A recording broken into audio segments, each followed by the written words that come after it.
better than most as his troopship from France cruised into New York Harbor after the First World War. An officer asked him why he was saluting the Statue of Liberty, and he answered, "Because France gave her to us." The thousands of Americans who stood with the French during the humiliation of German rule from 1940 to 1944 found their relationships to Paris and America expressed in the famed lyrics of Josephine Baker, the quintessential American Parisian. J'ai deux amours, mon pays et Paris. I have two loves, my country and Paris. Among the few thousand Americans who remained in Paris throughout the war, 4 had pronounced reactions to the occupation that represented in relief the experiences of the rest of their countrymen. The French-born naturalized American millionaire Charles Bedaux did business as he had before the war. If he compromised with the occupier, his rationale was that European industry had to be preserved for the post-war world. Sylvia Beach attempted to keep her English-language bookshop, Shakespeare and Company, functioning as it had in the 1920s, when it was a beacon for American, British, and French writers.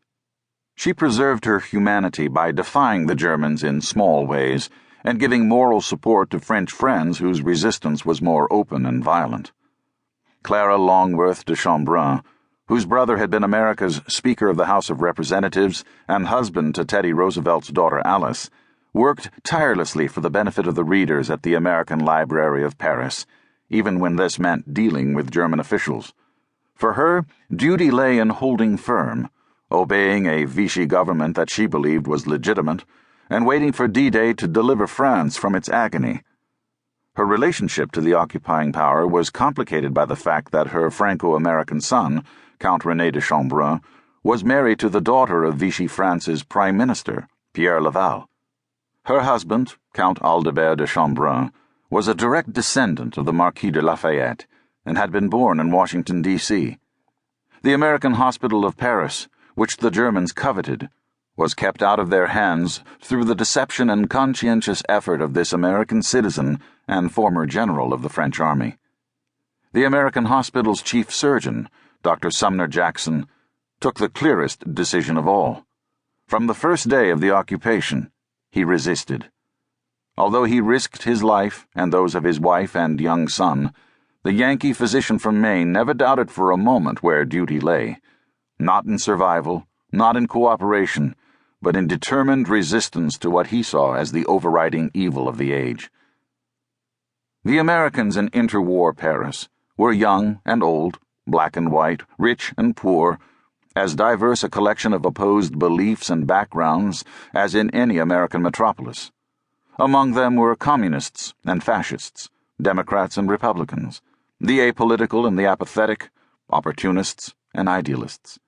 They were writers, painters, musicians, businessmen, bankers, journalists, clergy, photographers, physicians, lawyers, teachers, diplomats, spies, conmen, and gangsters. Until the Germans turned France into a version of their own prison state, African Americans, homosexuals, lesbians, and bohemians felt freer in Paris than in the socially more repressive United States. German occupation was not enough to send all of them home. In the spring of 1940, after 9 months of the drôle de guerre, or phony war, normality was returning to Paris.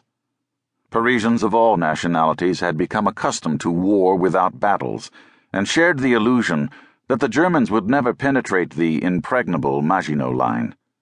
Most, apart from realists like General Charles de Gaulle and Ambassador William Bullitt, did not believe Germany would or could attack France. Restaurants were doing brisk business. Charles Bedaux was throwing lavish parties for European royalty. Josephine Baker reopened on the Champs-Élysées with Maurice Chevalier in an extravagant song and dance revue. American Eugene Bullard's Le Duc Jazz Club in Montmartre attracted sellout audiences. Americans in the city led enchanted lives, discussing art and love affairs in cafes, some sending their children to the American school, and most preparing for summer in the South. Even as the Germans were approaching in late May, the Runyon-esque sports columnist of the Paris Herald Tribune, Sparrow Robinson, wrote, "Owing to unsettled conditions, the racing card scheduled for this afternoon at Longchamp has been called off."